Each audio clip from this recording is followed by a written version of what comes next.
How's it going, Laser Bruce's up? I'll be Sixkilla and welcome back to Quantum Suicide. Now, we've got one major path left here to work down on this side. This is the left-hand side of the female path, and all of this crap over here. And then we've got to figure out all these little bits and pieces. I mean, we know the override codes will bring these ones. These are endings, obviously. But we've got this whole chunk over here on the right-hand side, and on the boy, we've got this one. But it's going to take a few episodes to get through this one, so we just need to go to Logi ship, and we don't want Katashi or Vladimir to die. Someone else. I'll bring you back when we're picking. Let's go 9. Thank you for your selection, and thank you for choosing Die's Deletion Game as your preferred population restriction method. No problem. Please Not a lot of choice around here. And await this round's results. You can't have a monopoly on that around here. Rude. I left the room and watched as one after another everyone else went in to shoot their missiles. In an unexpected turn of events, it would appear that everyone has chosen to attack in the first 15 minutes, which brings this round to an end. Who'd have thought that you were all so eager to kill each other? Well, who am I to argue? Give the people what they want, right? Come on, Die, get to it. Let's get straight to the results. Beatrix. Okay, cool. It had to be not Vladimir and not Katashi, so we're good. Beatrix it is. Beatrix. Nicholas looked at Beatrix, eyes filled with panic. By contrast, Beatrix looked almost pleased. Nicholas? Nicholas was starting to become enraged. Shut up, Di. This isn't funny. No, it really is. And why is that? I honestly didn't think this would happen, but Beatrix shot herself. What? Nicholas stood stunned. I know, right? What the hell is wrong with you? Why would you shoot yourself? We knew where you were. I know, but we didn't know where you were. She did it on purpose to save him. So?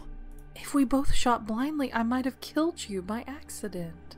So you shot yourself instead of taking a chance and possibly shooting me? I needed to protect you. I didn't need your protection. I needed you to stay alive. Why would you do this to me?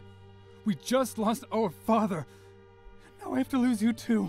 Nicholas, I did the only thing I could to ensure you were safe. I didn't ask you to keep me safe. I asked you to stay safe. Sorry to interrupt this domestic disturbance, but I have a will to spin. Woo! Di projected a wheel and that then began to spin. Click, click, click. A bit boring, but effective nonetheless. Congratulations, Beatrix. The will has spoken. You're going to die by suffocation. At least that's different. Di began clapping as if she just awarded someone a prize. Seeing as we're here anyway, we might as well do this in the dining hall. Yeah, well, save ourselves the walk, right? Di, there must be some way that we can sort this out. Are you trying to bribe me, Nicholas? I'll do anything to save Beatrix. Please. Okay, let me see. Really? No, of course not. Seriously, why would I break the rules for you? Yeah, it's only Kimiko she'll break the rules for. Okay, Beatrix, it's time for you to get in. Di pointed towards the dining hall. No, I won't let you. This is for the best. Nicholas grabbed Beatrix around the wrist as she tried to enter the dining hall. Yoshiki, Katashi, a little assistance, please? Yoshiki and Katashi approached and did their best to get Nicholas to let go of Beatrix. It was no easy feat, but after several minutes of struggling, Katashi and Yoshiki managed to hold Nicholas still by pinning both his arms behind his body. Beatrix, please. Please don't do this. Beatrix moved up to Nicholas, who was starting to tear up, and kissed him on the forehead. Live on, little brother. I love you. I love you too. Beatrix then shifted her attention to me. She placed her hands on either side of my face and looked me dead in the eyes. Take care of him for me, okay? I need you to promise. Promise me you'll take care of him. I promise. Thank you. Beatrix began entering the dining hall when she turned for one last thing. Oh, Kimiko? Yes? I may not like you, but I don't hate you either. Beatrix smiled at the captain. Thank you, Beatrix. The captain returned his smile. Their troubled history, little more than water under the bridge in Beatrix's final moments. Alright, enough with the endless goodbyes. You're making me tear up here. Dining hall lock engaged. Oxygen levels decreasing. Katashi and Yoshiki let go of Nicholas, who was still adamant on fighting.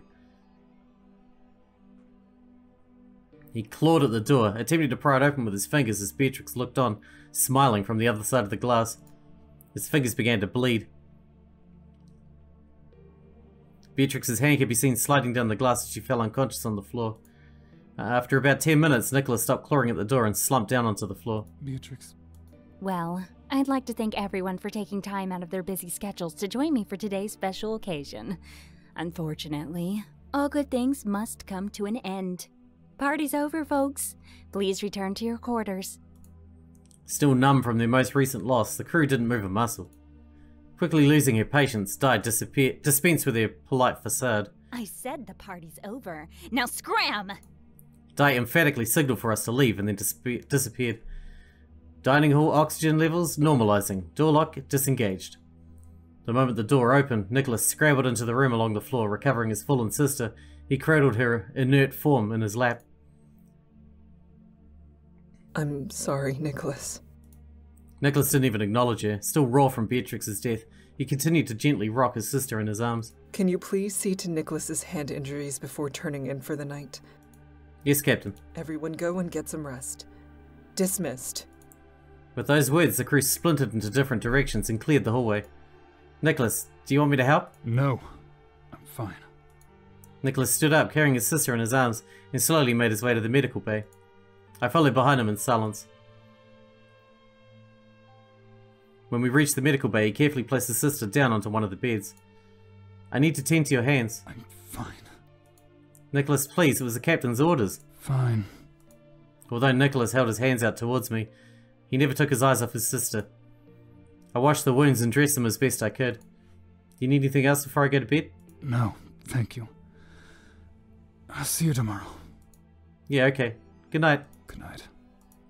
I left the medical bay and headed towards my quarters. I lay on my bed restlessly trying to sleep. Beatrix's selfless sacrifice was still far too fresh in my mind to allow me to rest. Okay, chapter 2. It's weird to be so early on in the game again. Possibly for the last time. There's not much early stuff to do. It's all at the ends. When I woke up on Monday morning, I felt flat and tired. Beatrix's death was still fresh in my mind, and so was the thought of another death soon to come if Dai had her way. I needed a smile. After getting dressed, I decided to find someone who could cheer me up. I needed someone fun and playful, who wouldn't let our bleak situation get them down. Two immediately came to mind. Shizuka and Yoshiki? Yoshiki was an optimist who always found reasons to smile, and Shizuka I could count on to play a game with me, to take my mind off things, but which one? Shizuka. Shizuka would know how to distract me, and she'd probably welcome the opportunity to play a game. She was pretty competitive, and always complaining that no one wanted to play games against her. I made my way to her quarters and knocked. There was no reply. I knocked again, but she still didn't answer. I checked the time. It was already 9:30 AM. I'd gotten up late. Is she still asleep? Panic washed over me. Is she dead? I appeared beside me. Officer Himura is not dead. She is asleep. A little late to be still in bed. I hope she's alright. I smiled reassuringly and left. I knocked again. Maybe she was sick. Or she'd had a rough night. Since I was there, it seemed right to check up on her. After my fourth knock, the door opened and I entered her quarters. Shizuka clearly rushed to put her uniform on. It was a little messy. Huh? Sorry, I didn't come here to wake you, but I told me you were still asleep and I thought you might be sick or something. Sick? Yeah, sorry, I just wanted to see if you're okay. Shizuka sat on the bed, blinking at me with bleary eyes. Just sleeping. Okay. Why do you come? Oh, I just needed to smile. I thought maybe we could play a game. Shizuka instantly went from confused and sleepy to attentive and interested. A game? What game? Unicorn thing. Unicorn's revenge? How about something simple for now? Scissors, paper, rock? Okay, but I'm pretty good at this. You think so, huh? It's on. Best of 3 rounds? Bring it on. We counted together. 1, 2, 3. Scissors. Shizuka and I were almost synchronized as we both pulled scissors. Great minds think alike. Well, maybe I'm inside your head. Or I'm inside yours. I don't like where this is going. Alright, let's go again. I've got this. 1, 2, 3. Scissors. On the 4th beat I played scissors. So did Shizuka. A tie? This will be the last. I've got you next round. Okay, let's do this. I'm gonna destroy you. We'll see about that. 1, 2, 3. Paper. We both shared our moves, and we were both paper. A tie. Now let's count the scores. Oh no! It looks like I beat you. I told you I was good. Or maybe you're just bad at the game. Or is it both? You tell me, loser. Dude, do you know how to count? Do you know how many we won? None. The score is 0-0 still. Wow, you're a sore winner. But I am a winner. Disputable. You'd rather be a smug winner than a polite loser? Shizuka looked outraged that I wouldn't even ask even ask the question. Duh. I was right. Playing Shizuka had cheered me up. Well, it was fun with you and... Yahoo! Everyone's favorite AI system is here. Shut up. What the... Ahem. Could I please have all crew report to the dining hall for briefing immediately? That is all. Yeah. Dad used the ship's intercom to shout at us with deafening volume. Shizuka and I both sat still for a moment, stunned. Oh, I guess we should go. Shizuka looked down at what she was wearing. She was missing a sock at the very least. I better put more clothes on. Dye is enough. I don't want to aggro the captain, too. No, she's probably killed me more than Dai has. I'll wait outside and we can go together. Better hurry, though. Yeah, Dai does sound more psycho than usual today. Lovely. I went outside into the corridor to wait. Shizuka was very quick, and probably cut a lot of corners, because she was out in a uniform with her hair sort of brushed within a couple of minutes. Just as we were about to head off, Yoshiki came into the corridor and saw us. Good morning, I guess. Morning, anyway. What do you think the next game's going to be like? They're not very good games. So far, there's been barely any strategy to them at all. It's just guessing and good luck and hoping no one tries to screw you on purpose. I think Dai just likes scaring everyone. It doesn't matter so much about the game. We're up to bidding wars now, aren't we? She could just pick someone at random. She enjoys dragging it out. I hate bidding wars. We arrived at the dining hall and we all went in together. Vladimir and Melody were already there, and so was the captain. The three of us took our seats and waited for Dai to arrive. It wasn't long before Katashi arrived, and finally Nicholas. Nicholas looked like he hadn't slept, or washed, or even changed his clothes. The moment Nicholas sat down, Dai appeared in front of us. Good morning, good morning. Wow, Nikki, that's a new look for you. I'm not a fan. Now, ladies, gentlemen, and whatever the kid is. Brutal. It's time to play the Deletion Game. All right, I can't hold in the excitement any longer. Welcome to round 4 of the Deletion Game, Bidding Wars. Alright, we'll skip to our teams, whatever teams we're going to have. That's not too bad, I suppose. And Good to have Team B will Shizuka. be Katashi, Vladimir, Melody, and Kimiko. Yeah, okay. Now it's time for you all to talk strategy. Team A, you will remain here. Team B, you will go to the Eco Lounge. I'll speak to Team A first. Team B got up and started moving towards the door. Remember, from now on, no fraternizing with the enemy at all. But what if we need a medic? Or I need to tell them something important? At all. Not willing to risk Dai's wrath, Kimiko ushered the rest of her team out of the dining hall, leaving us alone with Dai. Some Melody's with Vladimir, though. That's really nice. And we don't have to worry about the twins, because one of them's dead. So who's going to break it? Kimiko and Yoshiki, again. What happens now? Do we just spend the week coming up with a plan? First, we need to get you a team captain. I can do it! I'll be captain! That's fine with me. Me too. Nuh-uh. The captain will be chosen at random. Why? Because that's the rules of the game, sister. Games have rules, and you have to play by the rules, or where's the triumph in winning? Shizuka pouted. I've preloaded 4 cards on your tablets. You can choose one whenever you're ready. The person who chooses the card with the bunny on it will be the team captain. I'll take card 2. After you, BFF. I'll take 4, I guess. We all waited, but Nicholas didn't acknowledge us looking at him. Guess I'll take 1. That leaves Mopey McGee over here with the 3rd card. And the winner is... Me. Yep. She can't be captain. She is terrible at games. Standing right here. And how can we strategize when we don't know what they'll do? Dai smiled and disappeared without even answering my question. Okay, let's talk this through. Maybe we can predict some of their possible strategies. Wait, I'm not sure I understand the game. I'll explain it. So there's 4 players on each team in 3 rounds, meaning one person will miss out on being allocated the highest number for their group. But that's okay, because the highest number won't necessarily score, because equal numbers are canceled out. Hold on a minute. Shizuka did not hold on. So essentially our choice is between high-risk high numbers or low-risk low numbers. Enough high numbers might get us a win, but with low numbers we're more likely to get the points to accumulate into a higher total score at the end. Slow down, I'm confused. It's really simple. Our numbers are compared to theirs, and then the higher number from each pair is the winning number, while also dictating the number of points you receive. Higher numbers will return higher points, but they are a risk because it could be canceled out. And then you're relying on very low numbers, or even on nothing that's been allocated to the rest of the team, because we only have 10 points to distribute. You done? Jesus. What's confusing about that? I decided I wasn't getting anywhere with Yoshiki and Shizuka, so I decided to try and get Nicholas involved in the discussion. Nicholas, what about you? Do you understand the rules? Nicholas? He's just looking at his hands, where they sat on the dining table. Okay. Shizuka, slow down. Yoshiki, I'll explain. It's simple. I don't get what the problem is. We all have 10 points we allocate to all 4 of us. We must give points to at least 2 of our players. Are you with me so far? Yeah, I think so. Each player's scores will be paired with the other team's players, and the highest wins. Could you be any slower? We need to talk strategy. I think it's best if you make sure everyone understands the rules before we get specific. Nicholas, were you listening? I'd hoped he would at least nod or shake his head, but he didn't even do that much. Alright, new plan. Shizuka, you go away and think about some strategies for us to discuss.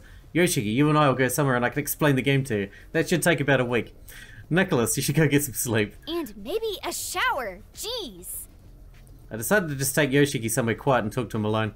What Nicholas and Shizuka did was their own business. Well, it sure didn't seem like Nicholas is going to be captaining our team. Come on, Yoshiki. We'll go somewhere quiet. Yoshiki and I left together to go over the rules in peace. We'll see you in a week once I'm done explaining it to him.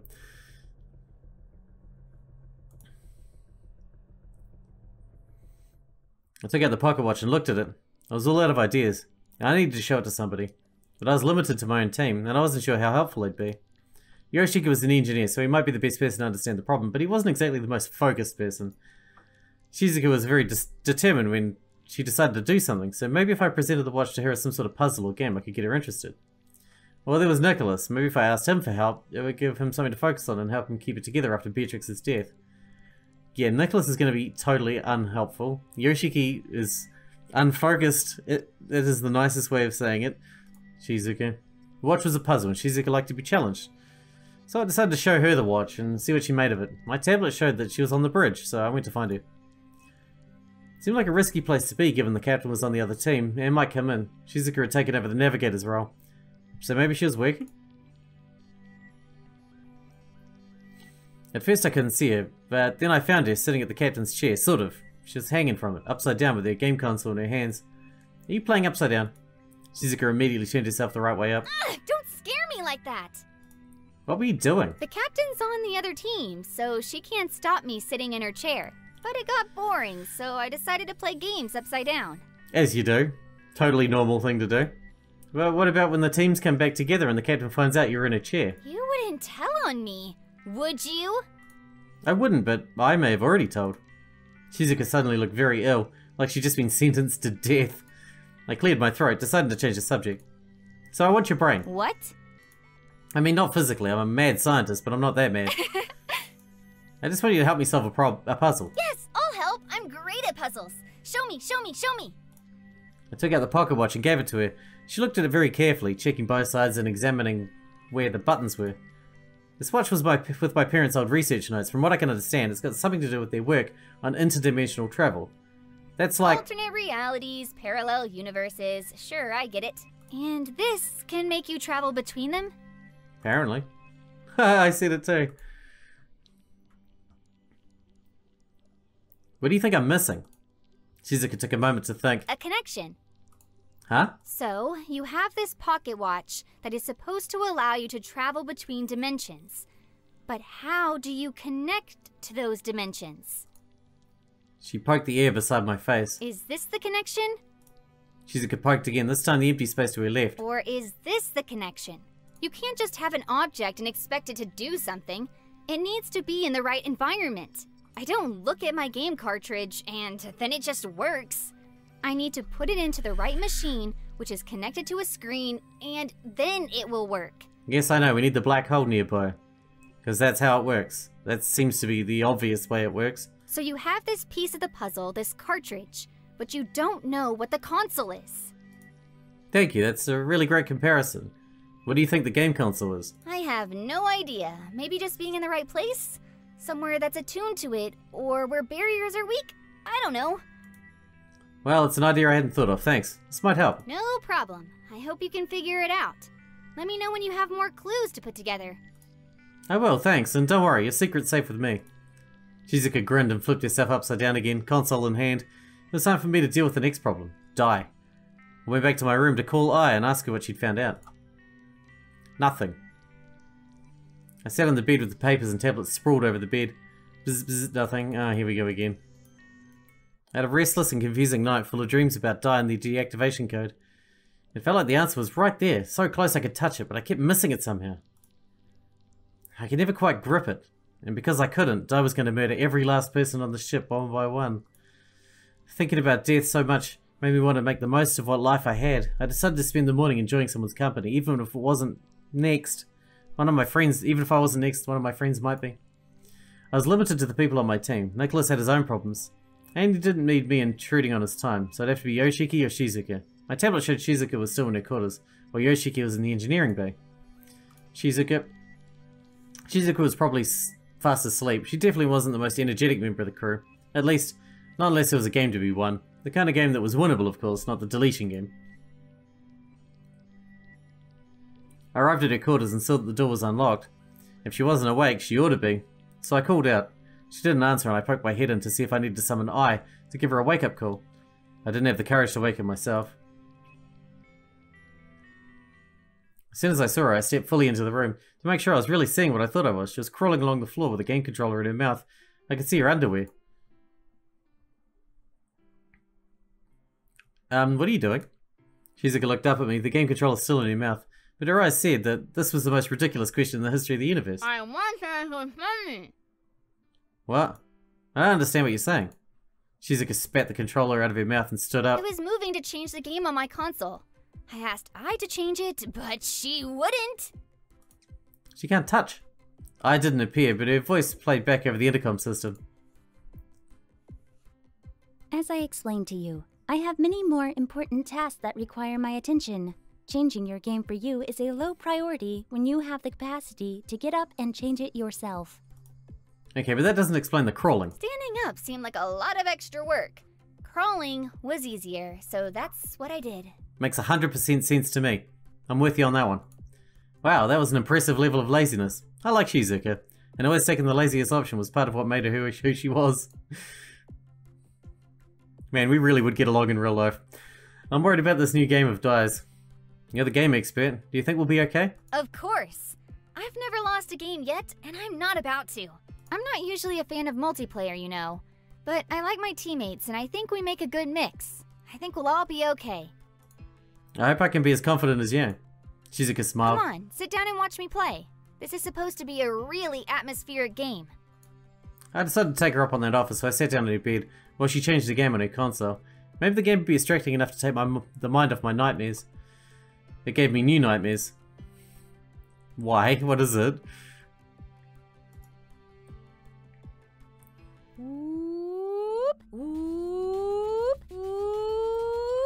I'm gonna guess Yoshiki and the captain. Ah, what the hell? I woke up so quickly I nearly jumped straight off the bed. Good morning. Rise and shine, kids. This is your friendly neighborhood AI requesting you all to be at the dining room within half an hour, or else face the consequences. Die? I repeat, we are ready. All systems are go. This is not a drill. Get to that dining room in 29 minutes and 25 seconds. It was 5:03 AM. What could Dai possibly want?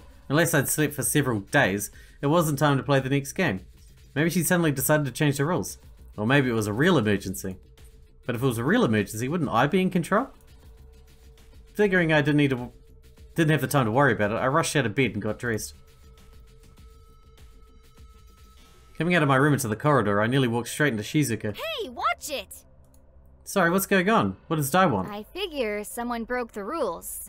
You know, about not talking to the other team. But who would do that? Shizuka shrugged. Guess we better go find out. When we arrived at the dining hall, Nicholas was there along with the captain and Katashi on the other side of the room. What's going on? Does anyone know? Katashi and I spoke. Oh, okay. What? Why would you do that? It was an accident. I didn't think. I went into the kitchen, basically walked right into Katashi. I apologized before I remembered. That's almost exactly the same as when we broke the rules, me and Katashi, by doing the same thing. How could you be so stupid? You can check who's in a room anytime you want. You should have seen he was in there. I didn't think to check. It was so early that I... And Katashi basically lives in the kitchen as well. If the whole team gets punished for this, I'll... Now, no threats of violence. It's not good sportsmanship. Also, it's kind of my thing.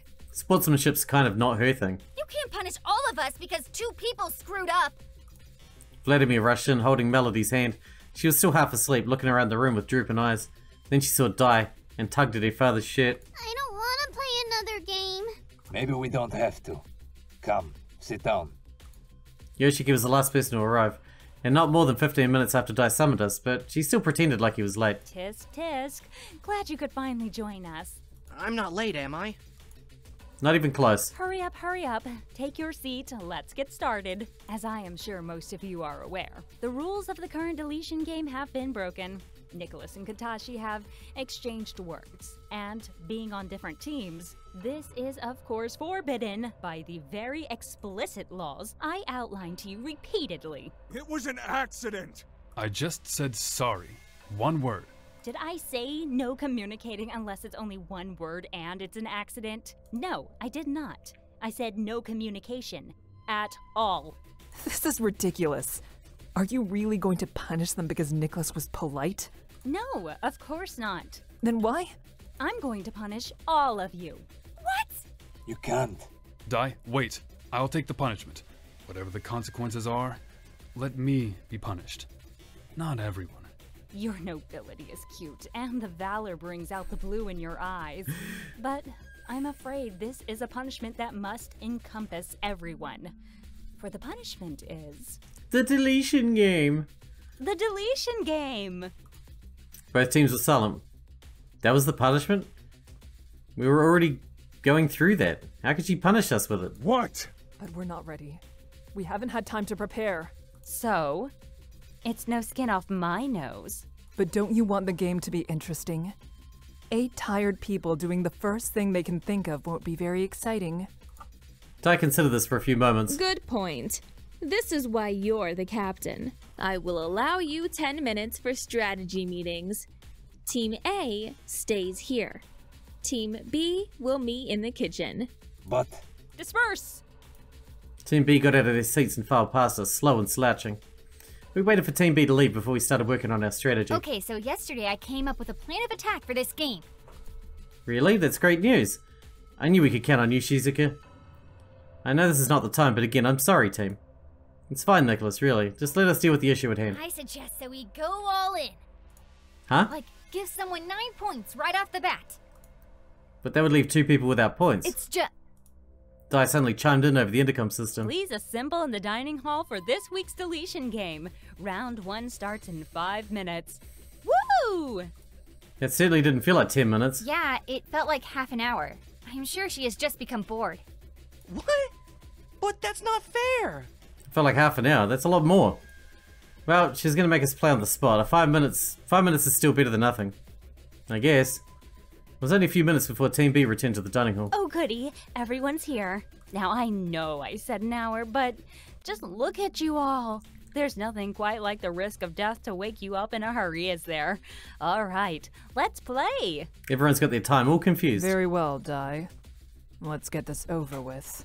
I love your fighting spirit. Okay, so what I will need is for you all to wait outside during the other team's turn. You will get up to 5 minutes in the room to decide on your points allocation. Yes, we know how it After works. that, you can input your choice on the main terminal. However, all hands will have to be placed on the terminal in agreement. Team A, you are up first. Team B, get out. Members of Team B hastily left the dining hall and left us alone with Dai in the dining hall.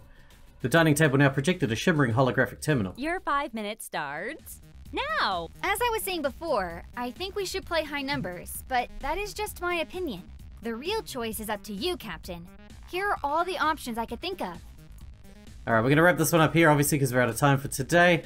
And the next one, we should be able to get down to the point where we're ready to jump or not jump, and then in the one after that, we can do the final 2 ending areas here, that will hopefully at least... No, not final 2. You know what I mean, we got another 2 after that, we'll have to go back and... Hope you guys enjoyed it, thanks for watching, thanks for getting out for me, and I'll see you in the next one.